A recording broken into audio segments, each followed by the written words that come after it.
ঢেউয়ের পক্ষ থেকে প্রথমেই সবাইকে শুভেচ্ছা জানাই, বিশেষ করে শিল্পীদের গঠিত পরিমল সাহিত্য পত্রিকা এবং বাংলাদেশ থেকে আগত সমস্ত গুণীজন ব্যক্তিত্ব আর উপস্থিত দর্শকবৃন্দকে অনেক অনেক শুভেচ্ছা জানাই।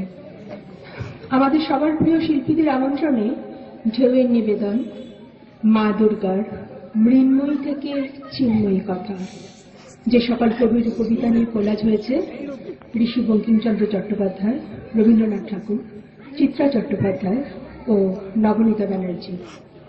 উপস্থাপনায় নবনীতা ব্যানার্জি, স্বরাঙ্কনে রমা মণ্ডল, দীপাঞ্জলি চক্রবর্তী, মধুমিতা দাস, নবনীতা ব্যানার্জি ও আমি মধুমিতা দাস।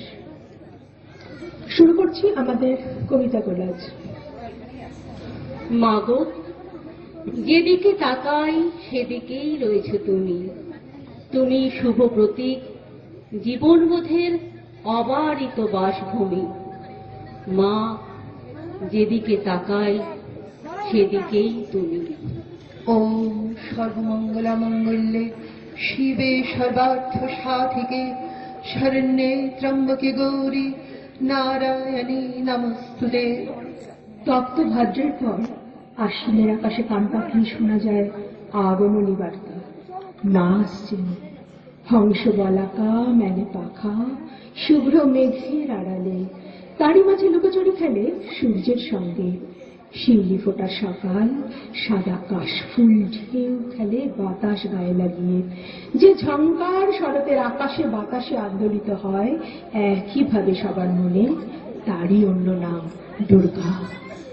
জননী, তোমার আহ্বান লিপি পাঠিয়ে দিয়েছি ভুবনে।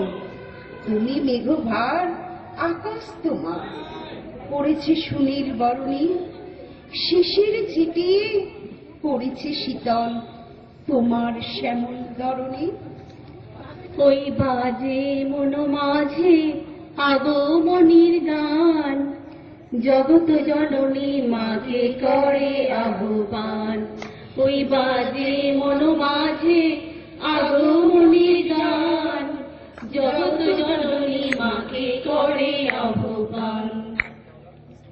বাংলার ঐতিহ্য, শিল্প ও সাংস্কৃতিক মন করা ছন্দ।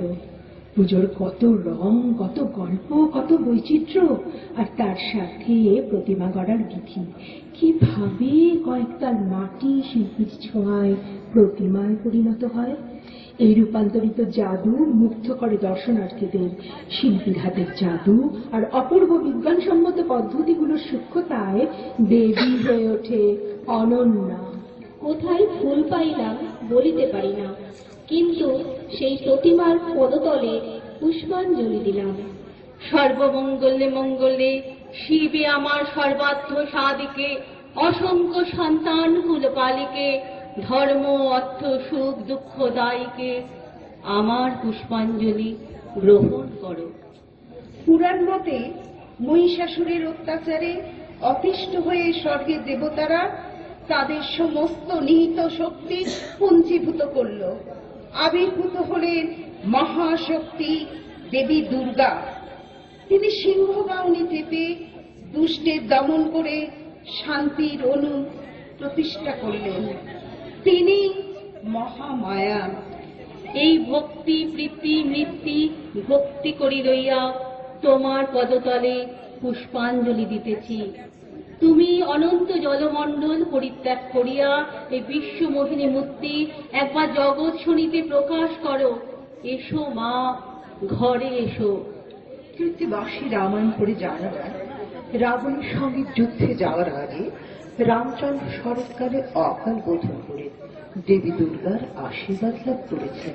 চণ্ডীতে আছে শরৎকালে মহাপুজো, ক্রিয়াতে জর্জবার্ষিকী। প্রতি বছর শরৎকালে মহাপূজা বিগ্রহ। এটা বোঝা যায় রামের আগে থেকেই পুজো হতো। এই অকাল বোধন দিয়ে দুর্গাপূজা শুরু। নবরাগরঙ্গিনী, নববলধারিণী, নবদর্পদর্পিনী, নবস্বপ্নদর্শিনী, এসো মা, ঘরে এসো। 6 কোটি সন্তানে একত্রে বদলি 12 কোটি করে জোর করিয়া তোমার পাদপদ্মে পূজা করিব। 6 কোটি মুখে ডাকিব মা প্রসূতি অম্বিকে, ধাত্রী ধরিত্রী, ধন ধান্য দায়ীকে, নাগাঙ্ক শোভিতে, নাগাঙ্ক বালিকে, শরত সুন্দরী, চারুপূর্ণ চন্দ্র ভালিকে। ডাকি সিন্ধু শোভিতে, সিন্ধু পূজিতে, সিন্ধু বন্ধনকারিণী, শত্রু বধে দশভুজের 10 প্রহরণ ধারিণী, শক্তি দাও সন্তানেরে, অনন্ত শক্তি প্রদায়িনী। দুর্গাপুজো শুরু মায়ের আগমন মায়ের বাপের বাড়িতে। মহালয়ার দিনে দেবীর চক্ষুদান হয়, আর মহালয়া 6 দিনের মাথায় ষষ্ঠীতে মা ও তার 4 সন্তানকে বরণ করা হয়। মহালয়া মানে শারদ প্রভাতে বীরেন্দ্র কৃষ্ণের চণ্ডীপাঠ, শিশির সিক্ত দুর্বাঘাস আর শস্য শ্যামল বঙ্গমাঠ। শ্বেত শুভ্র চামর দোলায় নদীর তীরে কাশফুল, শিউলি ফুলের মধুর সুবাসে ব্যস্ত ভ্রমর অলিকুল। পিতৃপক্ষ মাতৃপক্ষ অস্ত উদয় চলে মহালগ্নে তর্পণ। কৃষ্ণ তিল পিণ্ড গঙ্গার জলে পিতৃপুরুষকে করি অর্পণ। মহালয়ে পুণ্য লগ্নক্ষণে হয় দুর্গার চক্ষুদান। দেবীর অকাল বোধনের প্রাক্কালে হোক দুর্নতির অবসান। মায়ের টানা টানা চোখ দুটো এই 4 দিনের উৎসবে সবার দিকে লক্ষ্য রাখে। ক্রিয়াকৃতি আবেগ লুকিয়ে থাকে অন্তরের মনে, সরলতা সবুজ কচি পাতার মতো জড়ায় দুলে।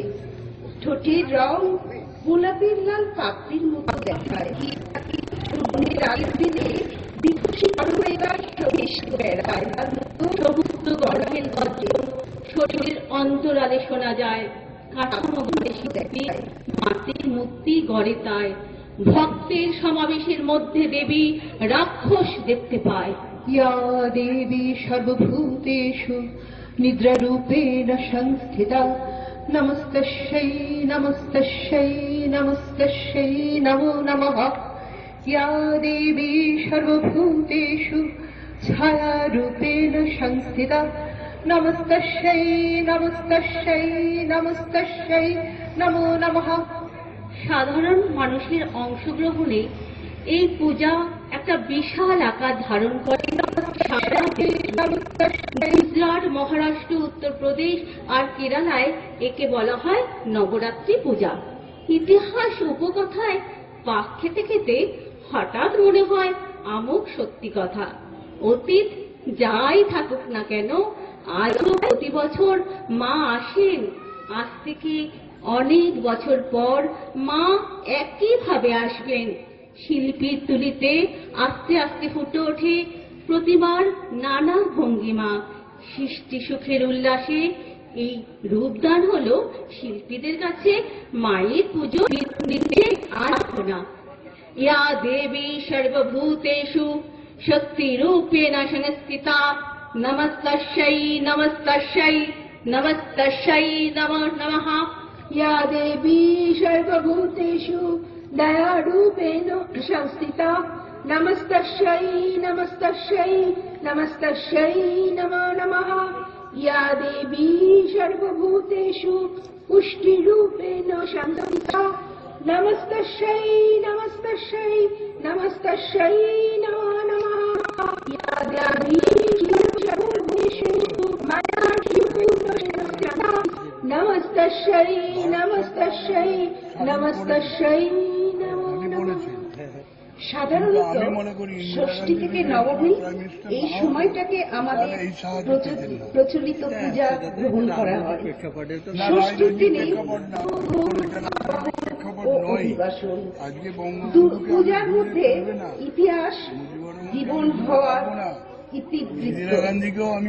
বাঙালি পুজো একরকম প্রচুর মানুষের ভিড়, প্রচুর আলোকসজ্জা, দোকানপাট যেন পুজোর 4 দিন মেলা বসেছে। এদিকে বনেদি বাড়ির পুজো শান্ত ও কোমল। সেখানে মেলা নেই, লোকের ধাক্কা ধাক্কিও নেই, শুধু মা আছেন। ষষ্ঠী থেকে অষ্টমী, তারপর নবমী আসে। নবমীর রাত পোহালে বিজয়া দশমী। ভারতের কোনো কোনো প্রান্তে এই দিনকে দশেরা হিসাবে পালন করা হয়। পুরানো হয় রাবণ, কুম্ভকর্ণ, মেঘনাদের দশমিকা। এই তিথির সাথে ব্যবহার করা হয় বিজয় শব্দটি। আর এই দিন শারদীয়া দুর্গাপূজা সমাপ্তি।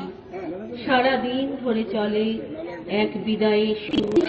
মা চলে যাওয়ার বিদায় দিন এসে গেছে। তিনি সদ্যজাত শিশু থেকে আবার বৃদ্ধ বনিতা, সবারই মা। মাকে যখন মণ্ডপ থেকে নিরঞ্জনের জন্য নিয়ে যাওয়া হয়, মনটা মানতে চায় না। বাপের বাড়ি ছেড়ে স্বামীর গৃহে তাহাকে ফিরতে হয়। তবে যাওয়ার আগে আশার প্রদীপ মা জ্বালিয়ে দিয়ে যায়। তার নীরব মুখখানি নীরবে বলে, তোরা সবাই মিলে মিশে শান্তিতে থাক, হিংসা বিদ্বেষ ভুলে বেঁধে বেঁধে। তোরা সবাই মিলেমিশে শান্তিতে থাক, হিংসা বিদ্বেষ ভুলে বেঁধে বেঁধে। নমস্কার।